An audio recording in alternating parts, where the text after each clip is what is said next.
Hello दोस्तों, एक नए वीडियो में आपका स्वागत है। इस वीडियो में हम एक ऐसे ग्रुप के बारे में बात करेंगे जिसे पूरा देश पसंद करता है और एक ऐसे इंसान जिसने भारत के इतिहास को बदल के रख दिया।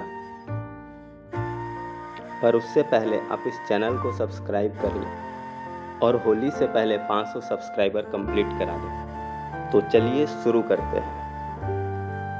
3 मार्च, ऐसा क्या है इस दिन में जो लोग इसे त्योहार की तरह मनाते हैं और पूरे जमशेदपुर को दुल्हन की तरह सजा दिया जाता है। ये जानने से पहले एक बार सुपर 30 फिल्म का डायलॉग याद कीजिए। पेप्सिको का हेड कौन है? यूनिलीवर, मास्टरकार्ड, एडोबी, वोडाफोन, ये सब कौन चला रहा है? अगर किसी को नहीं पता तो गूगल कर लीजिए और लगे हाथ ये भी गूगल कर लीजिए कि गूगल कौन चला रहा है। वो भी एक इंडियन ही चला रहा है। ठीक उसी तरह टाटा एक ऐसा नाम जो हर भारतीय के घर में कहीं ना कहीं किसी न किसी रूप में मिल जाएगा। जब आप चाय पीते हैं टाटा टी, जब आप खाने में नमक का इस्तेमाल करते हैं टाटा सॉल्ट, टाटा का फैशन ब्रांड है वेस्ट साइड, जो आप ज्वेलरी पहनते हैं तनिष्क, जब गाड़ी से ट्रेवल करते हैं टाटा मोटर्स, और जब आप एयरलाइन से ट्रेवल करते हैं तो विस्तारा, और अब एयर इंडिया भी। अगर आप होटल्स में रुकते हैं तो ताज होटल्स, घर में जो हम डिस्कनेक्शन यूज करते हैं टाटा स्काई, वो भी टाटा का ही है। इसके अलावा TCS, Tata steel, Tata power और ऐसी 100 से भी अधिक कंपनी टाटा ग्रुप के अंदर आती है। टीसीएस अकेले भारत में इंडियन रेलवे के बाद दूसरी सबसे बड़ी नौकरी देने वाली कंपनी है। आज टाटा एक बहुत बड़ी कंपनी है, पर इसकी बीज आज से सैकड़ों वर्ष पहले बोई गई थी, जिसका फल आज भी हमारे देश और देश के लोगों को मिल रहा है। आइए जानते हैं उस शख्स के बारे में जिन्होंने टाटा ग्रुप की शुरुआत की। जमशेदजी टाटा। उनका जन्म गुलाम भारत में 3 मार्च 1839 को गुजरात के नवसारी शहर में एक पारसी परिवार में हुआ। उनके पिता अपने परिवार में पहले ऐसे आदमी थे जिन्होंने व्यापार में अपना हाथ आजमाया। सिर्फ 14 वर्ष की उम्र में जमशेदजी टाटा अपने पिता के व्यवसाय में हाथ बटाने लगे। जमशेदजी टाटा ने एल्फिंस्टन कॉलेज से अपनी ग्रेजुएशन की पढ़ाई कंप्लीट की। उसके बाद वो अपने पिता के व्यवसाय से पूरी तरह से जुड़ गए। 29 वर्ष की उम्र में 1868 में उन्होंने 21,000 रुपये के साथ अपना खुद का व्यवसाय शुरू किया। उन्होंने एक दिवालिया तेल के कारखाने को खरीदा और उसे रुई के कारखाने में तब्दील कर दिया और उसका नाम रखा अलेक्जेंडर मिल। 2 साल बाद उन्होंने उस मिल को अच्छे खासे मुनाफे के साथ बेच दिया। उस पैसे से उन्होंने 1874 में नागपुर में the central India spinning, weaving and manufacturing नाम की एक कंपनी बनाई, जो उस समय किसी भी भारतीय द्वारा शुरू की गई पहली ऐसी कंपनी थी जो बॉम्बे स्टॉक एक्सचेंज में लिस्टेड थी। 1877 जब महारानी विक्टोरिया ने भारत की रानी का खिताब हासिल किया, तब समय को समझते हुए जमशेद जी ने इस मिल का नाम एम्पेरियल मिल रखा, यानी कि महारानी मिल। एम्पेरियल मिल जमशेद जी की पहली बड़ी कंपनी थी। जब जमशेद जी ने नागपुर में कॉटन मिल बनाने की घोषणा की, उस समय उनकी बहुत आलोचना हुई और मजाक उड़ाया गया, क्योंकि उस समय अधिकतर कॉटन मिल बॉम्बे में हुआ करती थी। उस समय बॉम्बे को टेक्सटाइल हब कहा जाता था। एक इन्वेस्टर ने यह तक कह दिया कि इस कंपनी में पैसे लगाना मिट्टी में सोने दबाने जैसा है। फिर बाद में उसी इन्वेस्टर ने कहा जमशेद जी ने मिट्टी में सोना उगा दिया। नागपुर में मिल लगाने के कई कारण थे। कॉटन का प्रोडक्शन नागपुर के ही आसपास के इलाके में होता था, पानी और कोयला आसानी से उपलब्ध था, रेलवे जंक्शन भी पास ही था और लेबर कॉस्ट बॉम्बे की तुलना में काफ़ी कम था। जमशेद जी का मोटिव सिर्फ खुद का विकास नहीं बल्कि सबका विकास था। उन्होंने अपने कारखाने में काम करने वाले मजदूरों का खूब ख्याल रखा। मजदूरों के लिए उन्होंने अनेक बेहतरीन श्रम नीतियां बनाई। जमशेद जी के कर्मचारी उन्हें बहुत मानते थे, क्योंकि उन्होंने अपने हर एक कर्मचारी का खूब ख्याल रखा था। जमशेद जी ने ऐसी कई नीतियां बनाई जो अपने समय से बहुत आगे थी।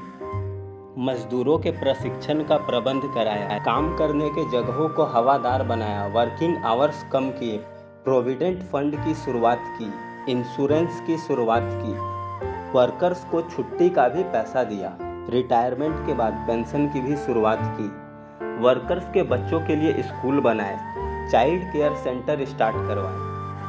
आपको जानकर हैरानी होगी कि ये सब सुविधाएं उस समय वेस्टर्न कंट्रीज में भी नहीं दी जाती थी। जमशेदजी के 4 बड़े सपने थे: आयरन एंड स्टील इंडस्ट्री लगाना, वर्ल्ड क्लास रिसर्च सेंटर खोलना, हाइड्रो इलेक्ट्रिक प्लांट लगाना और वर्ल्ड क्लास होटल बनाना, ताकि हमारे देश में टूरिज्म बढ़ सके।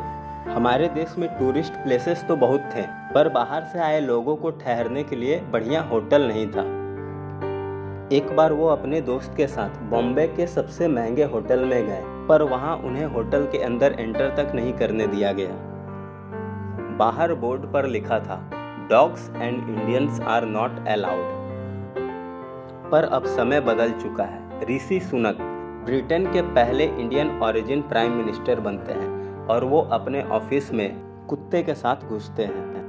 क्योंकि जमशेदजी पहले ही भारत में एक शानदार होटल बनाना चाहते थे, इस घटना ने उन्हें उकसाने का काम किया।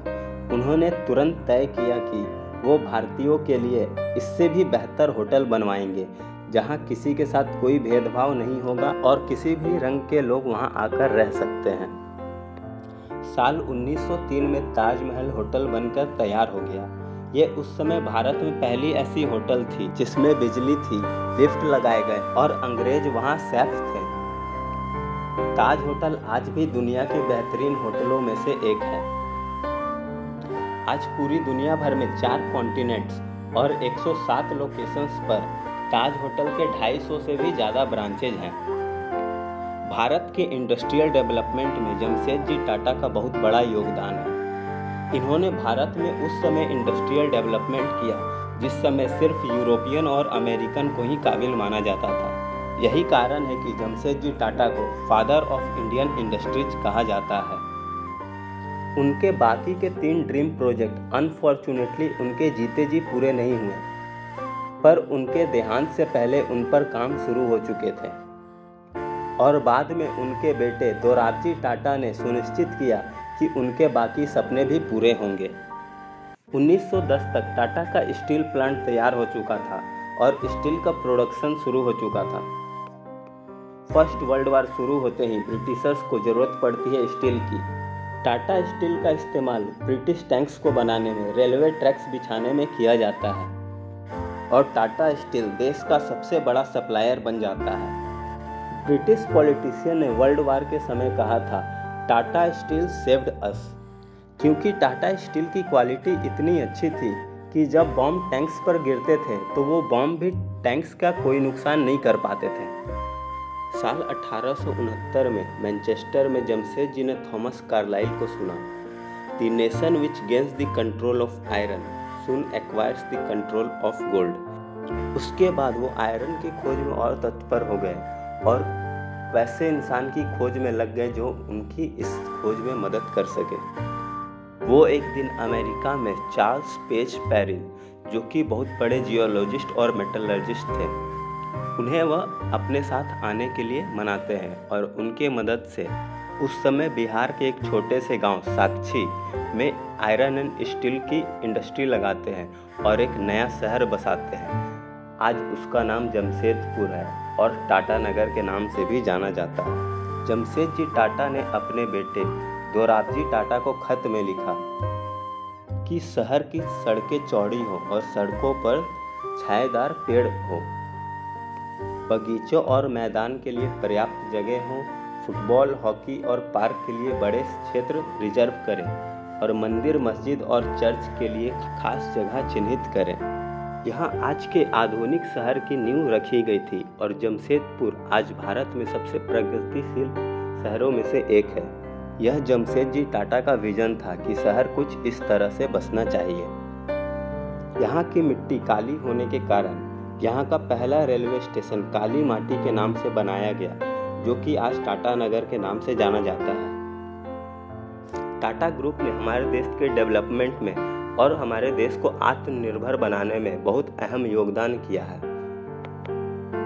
क्या आपको पता है कि भारत को ओलंपिक्स तक पहुंचाने में टाटा का हाथ है? 1920 में दोराबजी टाटा ने ओलंपिक को स्पॉन्सर किया, जिससे भारतीय खिलाड़ी ओलंपिक तक पहुंच सके, जिसका नतीजा था कि 1929 के ओलंपिक में भारत गोल्ड मेडल जीतता है। टाटा मेमोरियल हॉस्पिटल, जो आज भी 70% कैंसर पेशेंट का ट्रीटमेंट फ्री में करता है। भारत के पहले लाइसेंस्ड पायलट JRD टाटा थे। 1932 में टाटा एयरलाइन शुरू हुई और पहली कॉमर्शियल फ्लाइट कराची से मुंबई लाने वाले भी JRD टाटा थे। भारत आज़ादी से पहले एक ऐसा देश बन चुका था जो अपनी खुद की एयरलाइंस ऑपरेट कर सकता था। ऐसा भी कहा जाता है कि Tata gave India wings to fly. आप टाटा ग्रुप के बारे में क्या सोचते हैं और जमशेदजी टाटा के बारे में क्या सोचते हैं, और यह वीडियो आपको कैसा लगा कमेंट कर जरूर बताएं।